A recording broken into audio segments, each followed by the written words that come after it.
Now, moving on, the Home Secretary Yvette Cooper is meeting with ministers and law enforcement officials today as she sets out Labour's plans to attempt to destroy criminal smuggling gangs. Now, this comes following the tragic incident in the English Channel this week as 12 died and many more are still in a critical condition. The Home Secretary says it's a moral imperative to take charge of the situation, but are they taking charge of it? Well, to discuss that, I'm now joined by our political correspondent, Olivia Utley. Olivia, welcome to the studio. It's a moral imperative to smash the gangs, but it seems the gangs simply aren't listening. Approaching 9,000 arrivals now since the Labour Party were elected, 22,000 this year. Many believe drastic action is needed. Is a meeting going to do that? Well, Yvette Cooper claims that the meeting today, which was between various British ministers, the National Crime Association and the CPS, among other sort of arm's-length bodies, she claims that that meeting today, they've made progress in the stopping of Albanian gangs, specifically speaking to the Albanian government about stopping those gangs at source. Now, this is something that Rishi Sunak tried last year, and in a way it did work. He made a deal with the Albanian government, and as a result there were 70% fewer migrants coming from Albania in 2023 than 2022. The problem was that there is basically an endless stream of people who want to come to this country from all over the world. So even though the number of Albanians was down by 70% in 2023, overall numbers were pretty much the same as the year before because there was a huge influx of Vietnamese migrants coming into the UK. And what that shows is just the scale of this problem. It's like a sort of Medusa's head. You solve one issue and another one just bubbles up in its place. Now, Rishi Sunak felt that the ultimate answer to this problem was the Rwanda scheme. He thought that was going to be the silver bullet, a deterrent to stop people wanting to come to Britain in the first place, deport them to a third country immediately. The logic went, and they just won't come over here. That plan never worked out. It was first mooted in 2022, June 2022, and by May 2024, when the election was called, not a single migrant had actually left for Rwanda. And so on day one of his government, Keir Starmer said that it was all a gimmick and that he was going to throw it out of the window. Now, given how ineffective the Rwanda plan was, you can sort of see Keir Starmer's logic for it. But there are Conservative MPs who are now saying, well, hang on a minute, did you throw the baby out with the bathwater here? At least it was a deterrent strategy. And without a deterrent strategy, you could, make the processes to send people back far more efficient. You can have all sorts of bilateral conversations with various countries and you can get that process much, much slicker. But the crux of the problem is still going to be there, which is that thousands and thousands of people want to come over here and you're spending a lot of resources on getting them back again. And that's assuming that you can keep up sending the amount of people back who are coming in, which at the moment we're certainly not doing. And that's a key point because Yvette Cooper has said that she hopes to deport 14,500 by the end of the year. The fact of the matter is 22,000 arrived already this year, and the year has still got a head of steam to go. September is often the biggest month for crossings. So even if the government's target is hit, it won't scratch the surface. Well, exactly, and that's the problem. And while the numbers are still going up, and obviously they show no signs of slowing down at all, then if you're deporting sort of 2/3 of the migrants who are coming here, and that, as you say, is the government's lofty goal, it's not at all clear that they're actually going to reach it. The backlog is just going to carry on increasing, and that is why there is an argument to have a deterrent effect in the first place, something which Germany is now considering. Olivia Utley, excellent as ever. Thank you very much for joining us on this Friday afternoon on the show. Now, moving on from Labour's plans to smash the gangs, as we were just discussing, Germany might have plans to revive the Rwanda plan. Well, this comes as a senior German migration figure has proposed using Britain's failed but funded Rwanda plan to deport migrants who arrive illegally in the European Union. You couldn't make it up, but joining me to discuss this now is the director of the Centre for Migration and Economic Prosperity, my good pal, Stephen Woolfe. Stephen, a delight to see you. It's been too long. Is this clown world time? Is it seriously time for clown world? This was axed on day one by Sir Keir Starmer, who, by the way, has just been on a transcontinental love-in with the Germans, with the French, to try and form some kind of solution to the transcontinental illegal immigration problem. We don't know what happened there, but what we do know now, Woolfe, is that they've nicked our own plan, just like they nick our sunbeds. Absolutely. You just couldn't make this up, could you, Martin? And good afternoon. It's great to see you. It's like watching an episode of a canned version of Yes, Prime Minister, in which the Prime Minister of the day is saying, we don't like the Rwanda plan, and the civil servants are saying, no, let's give it to Germany. Let the Germans have it and see what happens. And what's happening here is a very clear example of why this government is weak. It's indifferent to the concerns of the public and is out of its depth when it wants to try and manage the issue of illegal migration of those coming across the channel.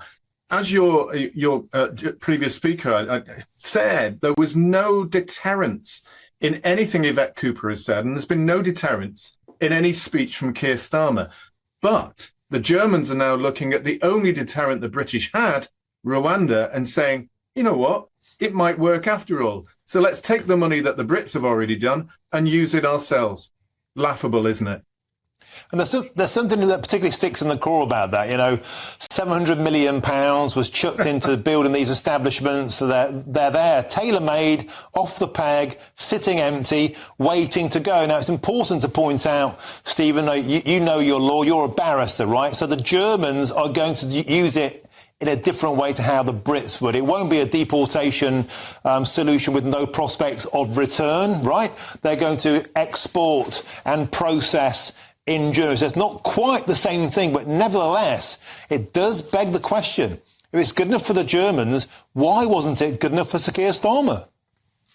Well, that's because he is caught between this indifference and non-caring part of the Labour Party that really doesn't concern itself with the impacts of immigration or illegal migration on the prospects of people in this country, the communities that have to face it, the costs of housing, and the 8 billion a year that we're spending just on the asylum process in this country. They'd rather take the money from pensioners and concern themselves about raising the wages of their trade union masters than actually look at one of the biggest costs to us. And when Yvette Cooper starts saying she wants to smash the gangs, I would turn around that the government is too weak, is too apathetic and too divided to actually act.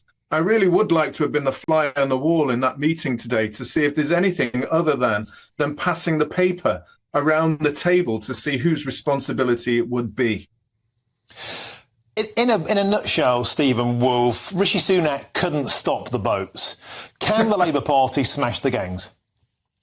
No. And I think anybody who thinks that they genuinely can would actually be one of the most supportive of the Labour Party. They would have been one of their cult members, cheering them on, even if they took away all the money from pensioners. I mean, that's the sort of person that would actually think that Yvette Cooper and Keir Starmer and David Lammy could achieve anything on stopping the gangs. Stephen Woolfe, it's always a delight to talk to you, the Director of the Centre for Migration and Economic Prosperity. Thank you very, very much. Have a fantastic Friday evening. Thank you. Well, joining me now to discuss this is Dr. Mike Jones, the Executive Director of Migration Watch. Welcome to the show. Always a pleasure, Dr. Jones. Let's be honest. This was scrapped on day one. Now, also, not a single person ever voluntarily went to Rwanda, not through lack of trying, you might add. Sir Keir Starmer, meanwhile, went on his transcontinental love-in, trying to get an immigration pact with Olaf Scholz in Germany and President Macron in France. We don't know if anything came of that, but what we do know is, once again, typical, just like going on holiday, the Germans have nicked our hotels. Yeah, it's quite ironic, Martin. You know, Sir Keir Starmer wants this sort of transnational pro-EU approach to the illegal migration problem, but Germany is now considering a sort of Rwanda-type scheme.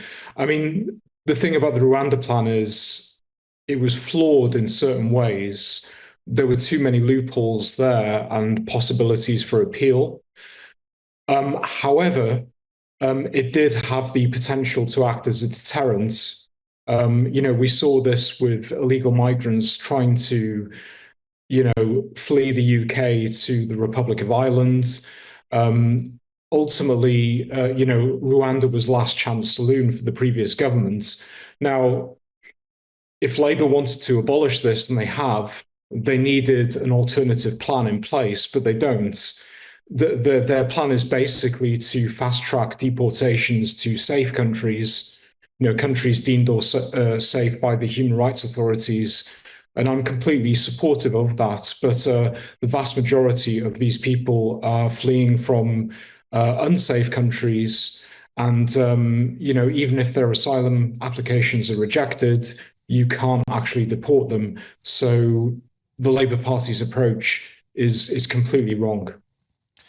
And Mike, just to clarify, there is a bit of a different point between the Germans' use of Rwanda and what was proposed by Rishi Sunak's government, and that is it will be overseen by international lawyers, humanitarian lawyers, with the support of the United Nations. And if people are deemed safe to return to Germany and get asylum, they will go back. So there is a different point to what Rishi Sunak was proposing. Nevertheless, it will be used as an offshore containment and processing centre, precisely the sort of thing that people have been crying for since 2010. Does this make us an absolute international laughingstock? The fact the Germans have just gone in and taken our idea that we paid for from right under our noses?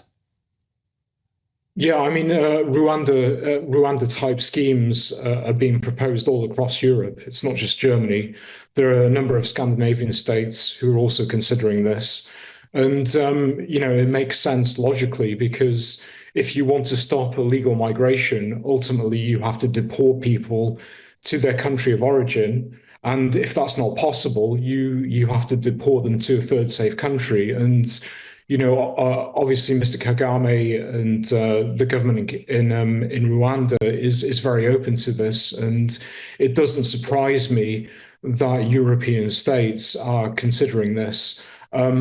There's this meme going around the internet that Sir Keir Starmer is this sort of sensible centrist dad type public figure who's in touch with Middle England on the migration issue, but it's complete nonsense. If Sir Keir Starmer was this, sort of noble centrist figure, he would have said, listen, I personally don't agree with the Rwanda plan, but we spent an awful lot of money on this. We've invested an awful amount of political capital.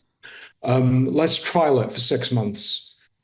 Let's see what happens. I don't think it will work, he could say. No. But let's see how it pans out. But he didn't. He just scrapped it. And I think that's completely outrageous. OK, we have to leave it there. Dr. Mike Jones, Executive Director of Migration Watch. It really does some days feel like the lunatics have taken over the asylum system. Thank you very much.